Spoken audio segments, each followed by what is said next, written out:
Bonjour à toutes et à tous, bienvenue dans l'école du futur, ravi de vous retrouver. Voici le programme du jour. On va commencer par notre focus, comment utiliser au mieux les écrans à la maison, quelles sont les règles à adopter, les conseils à suivre aussi pour un usage maîtrisé du numérique au sein des foyers. Voilà quelques-unes des questions que se pose notre partenaire, le Clémy, avec sa série La famille tout écran.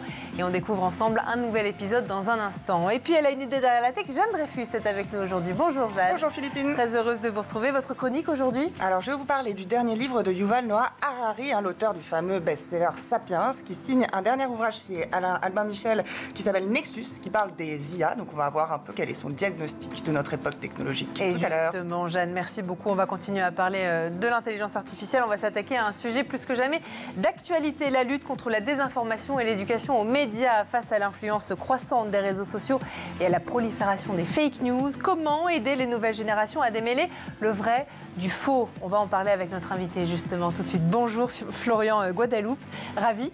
Guadaloupe d'ailleurs, c'est comme ça qu'on dit. Journaliste pour Lumière pour l'info, vous êtes chef de projet aussi pour cette association. On en parle dans un instant, juste après le focus. Focus aujourd'hui sur une utilisation saine et maîtrisée du numérique au sein des familles et des foyers avec notre partenaire, le Clémy, qui nous propose tout de suite un nouvel épisode de sa série La famille tout écran. Les parents, je vous présente ma copine Marie. Elle était en voyage, en Inde. Elle est youtubeuse, elle a 200 000 abonnés. Marie, sois la bienvenue. Je t'en prie, assieds-toi. Est-ce que t'as besoin de quelque chose? T'as faim? Tu veux des cookies, un jambon beurre, une bouillotte? Non. Depuis que maman a créé sa chaîne sur les bonsaïs, elle a peur d'un truc. Oui, j'ai peur des trolls. Des trolls? Ça ressemble à ça. Il y a des gens sur Internet qui utilisent des pseudos et qui se permettent de te dire les pires horreurs en ligne, de t'insulter sans jamais avoir de problème. Ça, c'est des trolls. Concrètement, si ça m'arrive, je fais quoi? Il faut absolument déposer plainte. Sous toutes mes vidéos, j'avais des centaines de commentaires de gens qui me demandaient de me suicider. Non mais c'est bien marqué, c'est très grave. Hein. Les parents sont responsables vis-à-vis de leurs enfants. Bah oui. Et si c'est un adulte qui est le cyberharceleur, il peut passer directement à la case-prison. Dis-moi, t'accepterais de faire la guest sur une de mes vidéos? Alors là, c'est l'heure C'est l'heure de faire autre chose. C'est ça. Ouais, Voilà. bisous. Mais tu sais, si tu cherches un guest, je suis là. C'est l'heure de faire autre chose. Bisous. Nous sommes tous responsables de ce que nous publions, likons et partageons. Harceler quelqu'un en ligne derrière un pseudo, c'est illégal. Alors si vous êtes victime ou témoin d'agression sur les réseaux sociaux, vous devez signaler les comptes malveillants auprès des plateformes et les bloquer. Et surtout, parlez-en autour de vous. Maman, voilà ce que je fais au troll. C'est pas un troll, c'est papa. Oui, mais tu dis toujours qu'il t'embête. Allez, toujours sur l'éducation aux médias. Comment les jeunes peuvent-ils apprendre à naviguer dans l'océan d'informations parfois trompeuses qu'ils rencontrent au quotidien et surtout sur les réseaux sociaux? Voilà une question qu'on va se poser avec notre invité parce que l'association Lumière sur l'info œuvre depuis des années pour former les jeunes et les adultes à l'éducation aux médias. On en parle tout de suite avec lui dans la première partie du talk. Et donc aujourd'hui à nos côtés pour en parler, Florian Guadaloupe. Je rappelle que vous êtes journaliste et chef de projet pour Lumière sur l'info. D'abord, avant de parler d'une initiative que vous êtes venu notamment nous présenter aujourd'hui, est-ce que vous voulez bien nous présenter cette association, sa mission principale aussi, Lumière sur l'info? Alors Lumière sur l'info, c'est une association de journalistes qui fait de l'éducation aux médias populaires et tout au long de la vie. Donc c'est une association qui compte une centaine de journalistes représentant vraiment toute la diversité de la profession. Et on intervient notamment en fait depuis 2017 dans les établissements scolaires, dans les mairies, donc les collèges, les lycées, les associations, les missions locales.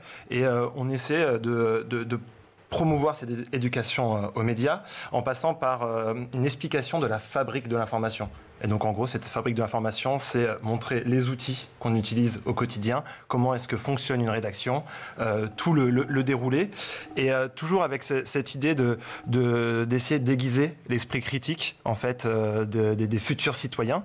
Et on essaie depuis quelques années de s'ouvrir un peu à d'autres publics uniquement les jeunes. Donc on essaie de rencontrer des parents d'adolescents, mais aussi des seniors pour leur proposer vraiment tout un panel de ressources pédagogiques afin vraiment de travailler sur l'éducation aux médias. Alors, on va continuer à parler avec vous dans un instant. D'abord, l'association, vous avez quand même déjà sensibilisé près de 6000 adolescents à ce sujet de l'éducation aux médias. Vous estimez que c'est un sujet qui est devenu crucial aujourd'hui ? Oui, tout à fait, c'est crucial. On s'en rend compte surtout avec une montée en puissance des réseaux sociaux, des fausses informations qu'on a du mal à vérifier, à checker. Et nous, je pense que l'objectif, c'est vraiment de donner des outils en fait, à ces jeunes pour en faire des citoyens et en faire des citoyens éveillés et qui ne se perdent pas en fait, dans ce flot d'informations. Donc on a vraiment de ce côté déjà les réseaux sociaux et de l'autre, il faut aussi faire attention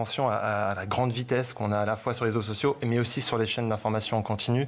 Et le trop grand flot d'informations fait que c'est difficile en fait, de s'y retrouver.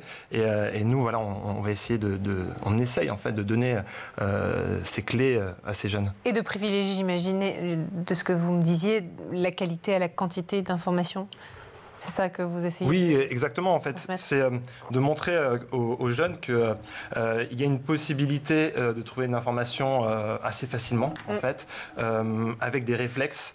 Nous, on n'est pas là pour faire des leçons, leur obliger à avoir une tenue particulière sur leur consommation de l'information. Ouais. En revanche, on va leur donner ces outils pour qu'ils puissent se poser les bonnes questions au bon moment. C'est-à-dire que lorsqu'ils ont une information, ça va se poser les fameux 5 W, qui, quoi, quand, où, de quoi est-ce qu'on parle, pour pouvoir toujours en fait, être conscient de l'information qu'ils sont en train de lire. On veut en gros vraiment donner cette conscience citoyenne. Quel a été le déclic pour la création de cette association en 2016 ? C'était quoi les besoins spécifiques, Florian, que vous souhaitiez combler 2017 d'ailleurs à ce moment-là ? Alors pourquoi on dit 2016 2017, c'est le moment où l'association s'est vraiment créée. En fait, c'est la fondatrice de l'association qui s'appelle Susanna Dorage et qui travaillait à l'époque pour Arte, qui a aujourd'hui sa boîte de production. Et elle a fait un reportage juste après les attentats de 2015 et elle s'est rendue dans des quartiers à la rencontre des jeunes et elle s'est rendue compte qu'il y avait énormément de fausses informations qui tournaient auprès d'une population de ce qu'on appelle des QPV, les quartiers prioritaires de la politique de la ville. Et chez elle, ça a créé un déclic de se dire que ces jeunes-là, il faut les écouter, il faut les interroger, il faut en fait leur donner les clés et les moyens pour pouvoir se rendre compte de ce qu'ils peuvent dire est vrai ou non. Et c'est de ce déclic-là que Susanna en fait a créé ensuite l'association en 2017. Et on garde toujours cet esprit-là depuis 7 ans et on essaie en fait à chaque fois de monter en gamme en créant de nouvelles initiatives pour essayer d'aller plus loin à chaque fois. Notamment cette fameuse tournée, parce que vous partez en tournée là dès demain, la tournée de camions, le News Truck Trop Mytho, pour sensibiliser justement aux fake news et à la désinformation. C'est quoi justement cette initiative itinérante de ce qu'on C'est ça, exactement. Alors, en fait, la tournée du News Truck Trop Mytho, c'est une tournée inédite et événementielle en Ile-de-France, mais aussi dans l'Oise. L'idée est de partir à la rencontre des publics éloignés de l'actualité. Et donc, pour ce faire, on va être à bord d'un news truck. Donc, c'est comme une sorte de food truck, mais sans nourriture, mais uniquement avec des journalistes dedans. Ouais. Et donc, cette équipe de journalistes, elle va sillonner en fait toute la région pour partir à la rencontre de différents publics. Donc, pas seulement les jeunes, mais aussi les adultes, les seniors. On va se rendre dans plein de lieux plutôt inattendus. Parce que dès demain, on sera sur l'aire de Limours-Janvry en direction de la province pour être vraiment sur la route des vacances.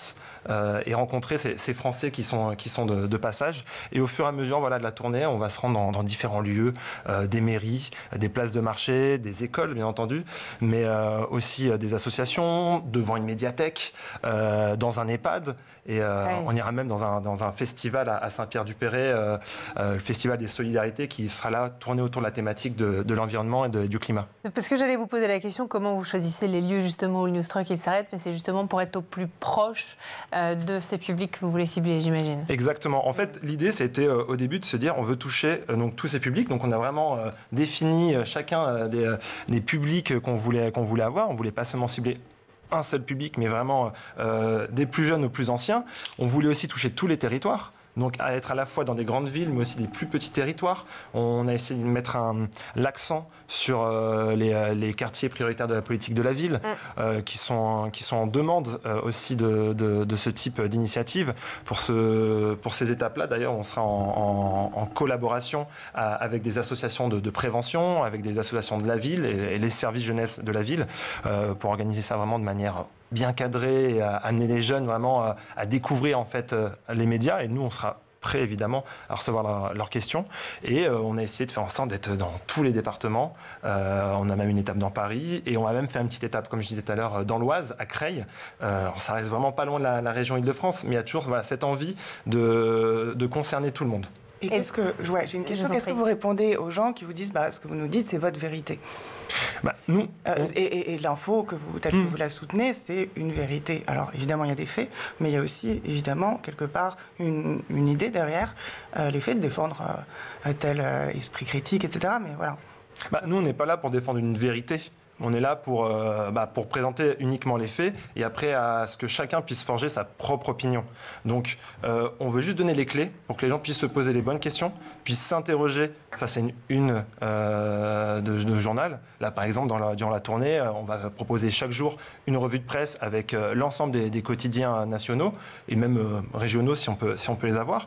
Et on va essayer de voir la perception en fait de chacun par rapport à ces unes, les interroger. Pourquoi est-ce qu'on fait telle ou telle une à tel moment? Pourquoi ce journal fait une une, par exemple Libération fait une une différente du Figaro?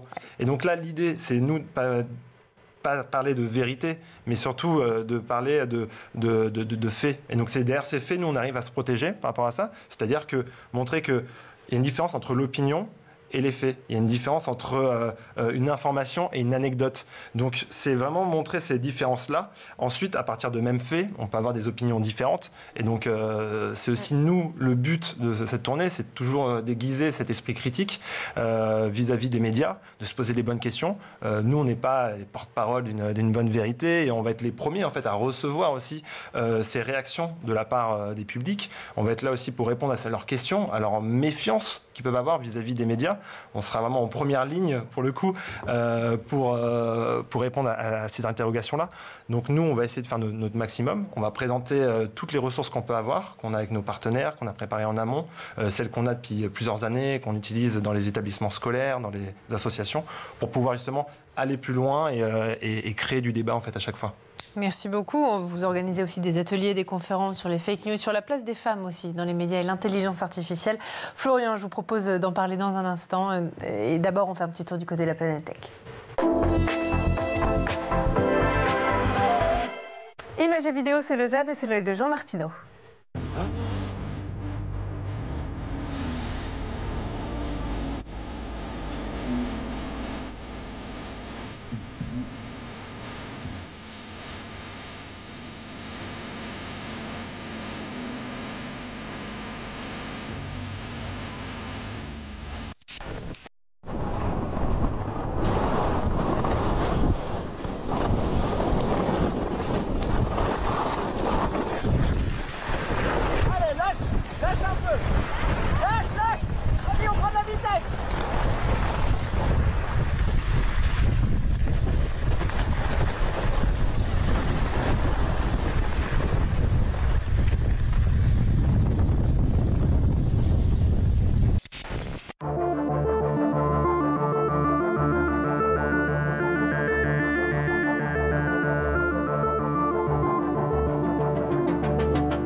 est de retour toujours sur le plateau de l'École du Futur et en compagnie de notre invité aujourd'hui, Florian Guadalupe, journaliste et chef de projet pour Lumière pour l'info. Florian, juste avant de reprendre nos discussions, on va laisser place à la chronique de Jeanne Dreyfus qui a une idée derrière la tech. Jeanne, vous allez nous parler aujourd'hui du dernier livre de Yuval Noah Harari qu'on connaît pour son best-seller Sapiens et qui prolonge l'histoire de l'humanité avec cette fois, malgré tout, un focus sur les réseaux d'information. Son titre, c'est Nexus et c'est publié chez Albin Michel. Après le succès en effet planétaire de Sapiens, on en a tous entendu parler, il a été vendu à 25 millions d'exemplaires. Ses adeptes sont aussi célèbres que Barack Obama, Mark Zuckerberg ou Emmanuel Macron. Alors là, Yuval Noah Harari signe cette dernière publication ambitieuse du nom de Nexus chez Albin Michel. C'est une somme de 576 pages qu'il nomme néanmoins une brève histoire des réseaux d'information de l'âge de pierre à l'IA.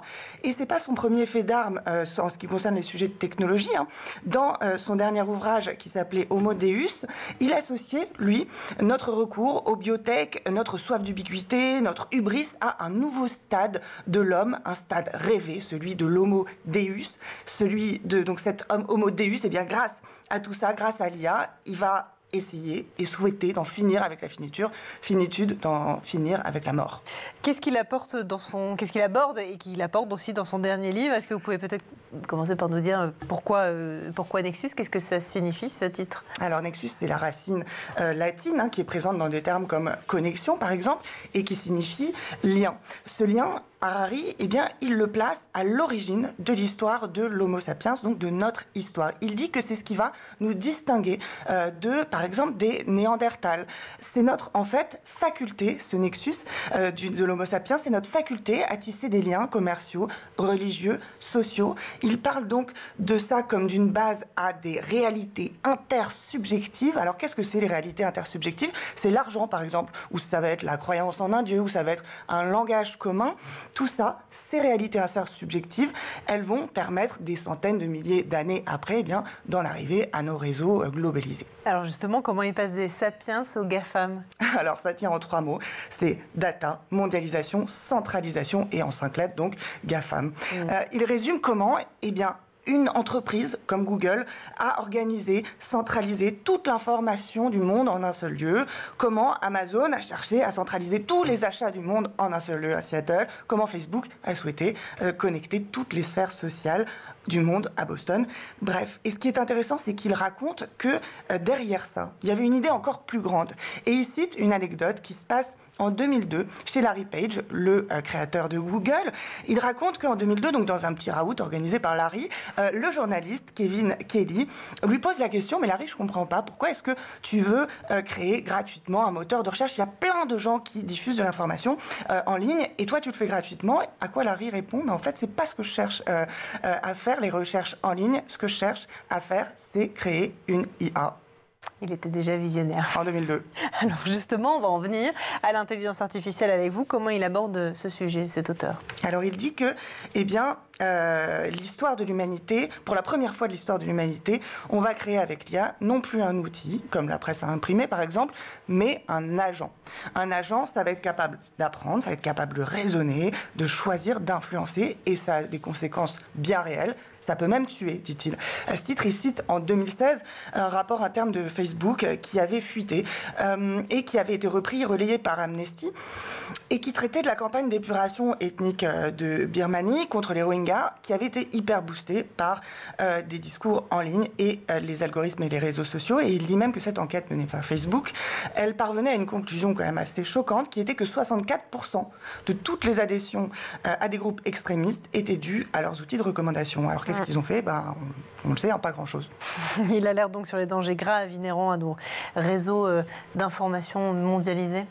Absolument. Et la dernière partie du livre, de 567 pages, elle consiste en une espèce de fiction un peu dystopique et d'anticipation. Mais pour ça, il n'a pas lu de science-fiction, il n'a pas lu Kadik, il n'a pas lu que sais-je. Il a rencontré tous les plus grands chercheurs, tous les plus grands patrons de l'IA. Et après toutes ces rencontres, il en arrive avec la production et l'existence potentielle de nouveaux impérialismes liés à l'IA. Il va parler du crédit social. Il va dire, si jamais ça se multiplie comme ça se multiplie en Chine, nos vies vont se transformer en des entretiens d'embauche permanents, sans aucune rupture entre chez soi et l'extérieur, où ce qu'on regarde, ce qu'on lit, ce qu'on dit peut se retourner contre nous. Il parle aussi d'un autre danger, dès lors que les connaissances des IA, elles nous permettent de donner des connaissances à la portée de tous, et bien qui empêchera des esprits malveillants par exemple, de demander à l'IA de coder un virus biologique et puis ensuite de l'imprimer avec une bioimprimante et puis de le diffuser. Pourrait aussi, j'en citerai 4, troisième grand danger, il parle de ce qui pourrait s'appeler des colonies de données. Il dit, il pourrait se créer demain des colonies de données, c'est-à-dire des pays qui donnent de la donnée, qui produisent de la donnée et qui le donnent et le vendent pour peu cher aux IA des pays développés. Et enfin, il parle d'un grand danger qui est que pourrait bien se créer aujourd'hui ce qui hier en fait était le rideau de fer. Aujourd'hui, il parle d'un rideau de silicium. Un rideau de silicium qui existe déjà un petit peu, quand par exemple en Chine ou aux États-Unis, des technologies différentes de WeChat à Twitter amènent à des pensées différentes. Et il parle de ces univers où les chambres d'écho, où les algorithmes pourraient bien achever de créer des visions du monde si différentes que l'on ne pourra plus jamais les réconcilier. Je vous invite le 7 novembre, pour faire face à toutes ces difficiles conclusions de ce livre, le 7 novembre à la Cité des Sciences, Harari fera une conférence. Vous pouvez y aller, l'interroger sur le futur. Mais ça doit être passionnant, effectivement. Merci beaucoup. Jeanne, est-ce que vous avez peur de l'intelligence artificielle, Florian? Est-ce que c'est quelque chose qui vous inquiète? Oui et non. Oui et non. Ouais. Je pense que l'intelligence artificielle, elle a des... on a tout de suite peur quand on le voit, on imagine tout de suite le deepfake, la possibilité de reprendre sa voix, remplacer les humains, mais je pense qu'il y a aussi une partie où ça va venir nous épauler et peut-être nous permettre de peut-être mieux travailler ou améliorer le quotidien. Donc je pense qu'il faut savoir séparer un peu certaines parties. Il y a des IA qui sont utiles et d'autres moins. Il faut de la régulation, oui. Exactement, et c'est tout l'objet aussi d'une partie de votre chronique. Merci infiniment en tout cas, Jeanne, pour cette chronique. On lance tout de suite la deuxième partie du talk. Et on continue d'en parler avec notre invité. Vous allez organiser, Florian, avec vos équipes, des ateliers et des conférences autour de thématiques variées, diverses, comme les fake news, le journalisme et l'IA, ou encore la place des femmes aussi dans les médias. C'est quoi le sujet qui suscite le plus de débats en ce moment auprès des jeunes, ou le plus d'interrogations, etc. Je pense celui qui agite le plus la nouvelle génération, on le voit surtout dans les ateliers qu'on fait dans les collèges, c'est les théories du complot et les fake news. C'est vraiment quelque chose qui se répète au fur et à mesure, qu'on a pu voir, nous, dans les établissements scolaires. Et je donne par exemple un exemple d'un grand complot qui commence un peu à monter, c'est le satanisme. Il y a beaucoup de jeunes qui pensent que les chanteurs vouent un culte à Satan. Et nous, ça nous rend les choses un peu plus compliquées parce que ça relève parfois du monde de la croyance. Ouais. Et donc, ça devient très difficile à débunker avec eux parce qu'on en parlait tout à l'heure de la vérité contre les faits. Ils pensent tout de suite que les faits qu'on va aborder, c'est pas les bons faits puisqu'ils sont dans une croyance par rapport à ça. Et donc là, c'est un travail qui est très difficile sur les théories du complot. Il y en a beaucoup qui peuvent être relayés sur les réseaux sociaux, sur TikTok, sur Twitter, enfin X maintenant. Donc c'est pas facile de les contenir par rapport à ça. Et ils ont le sentiment d'être eux-mêmes informés par rapport à ces théories du complot. Et donc nous, on a vraiment un peu bataillé avec ça. Donc ça rejoint un peu plusieurs thématiques, dont l'intelligence artificielle, parce que il y a des fausses images qui sont réalisées et qui peuvent nourrir en fait des théories du complot. Après, on a la fausse information de base, c'est quand une image est détournée par une IA et on pense que cette image détournée est la réalité. Ouais. Nous, pendant des années, par exemple, on utilisait en exemple Kylian Mbappé avec le maillot du Real Madrid, parce qu'il ne voulait pas quitter le Paris Saint-Germain. Et ça finit par arriver finalement. Ouais. Et donc voilà, nous, on a trouvé d'autres manières. Mais du coup, il y a beaucoup de jeunes qui pensaient que c'était vrai, parce qu'ils nous disent, on a une image, en fait, on a une preuve. Sauf que l'IA vient aussi perturber le travail de vérification en fait des faits, et donc là faut débunker avec du temps, en posant les bonnes questions, en interrogeant encore l'image, parfois juste en zoomant, on se rend compte que l'image est fausse. Donc voilà, c'est tout un travail qu'il faut faire avec eux. Mais ça va bientôt s'arrêter. En zoomant, dans pas longtemps, on ne pourra plus vérifier qu'une image est fausse. Bah, tout à fait. Voilà, c'est un travail qu'il va falloir avoir, se dire est-ce que cette image est issue d'une IA? Est-ce qu'il faut aujourd'hui légiférer par rapport à cette intelligence artificielle? Est-ce que, par exemple, un média peut utiliser une intelligence artificielle comme illustration? Qui a les droits dessus? Je pense qu'il y a beaucoup de choses à régler. Et c'est vrai qu'en effet, un jour ou l'autre, on va avoir des vidéos parfaites de nous trois. On va parler d'autres choses autour de ce plateau. Donc ça va être compliqué. Après, voilà, c'est toujours poser la question qui parle, d'où est-ce que ça vient? Est-ce que d'autres médias le reprennent avec ce travail de recoupe des informations et des sources? Vous l'avez dit, les jeunes d'aujourd'hui sont de plus en plus exposés à l'information, notamment via les réseaux sociaux. C'est le cœur de votre travail aussi. Vous adaptez d'ailleurs votre approche pour prendre en compte ce média devenu incontournable. Je crois que vous êtes présent notamment sur X, TikTok, Instagram, de ce que je comprends. Et puis votre tournée, elle est marquée aussi par la participation d'influenceurs comme Scotty, comme Maïssa qu'on a reçu l'année dernière aussi avec Spicy. C'est quoi la valeur ajoutée de ces influenceurs et des influenceurs en général sur ce sujet de l'éducation aux médias et la lutte contre les fake news? Alors, influenceur, c'est toujours un grand mot. Ouais. On met dedans énormément de personnalités. C'est vrai. Et il faut arriver à, par exemple, faire la part des choses entre influenceurs et journalistes. Certains sont journalistes, mais est-ce qu'être journaliste, c'est être influenceur? Est-ce que les influenceurs qui essaient de faire du journalisme sont des journalistes? Donc ça, c'est pas facile du tout à gérer, en fait, à présenter en fait au public. Nous, on a fait le pari de miser sur Scotty et Maïssa parce qu'on a le sentiment qu'ils ont la possibilité de parler en fait à cette génération-là. Ouais. Ils ont parfois les mots que nous, on n'a plus du tout.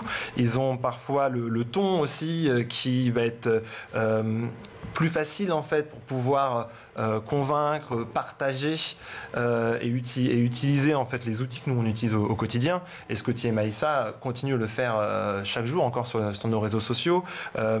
Ils sont épaulés par des journalistes pour faire leur travail. Donc on essaie vraiment de miser en fait sur ces deux visages qui sont aussi représentatifs de la France telle qu'elle est aujourd'hui. Et on a toujours un regard avec eux. On a la chance peut-être que dans 10, 15, 20 ans, on changera parce qu'ils seront un peu plus vieux et donc on renouvellera un peu nos influenceurs. Mais aujourd'hui, ils nous permettent de pouvoir toucher un public et on le voit notamment sur TikTok et Instagram, là où ils sont plutôt puissants.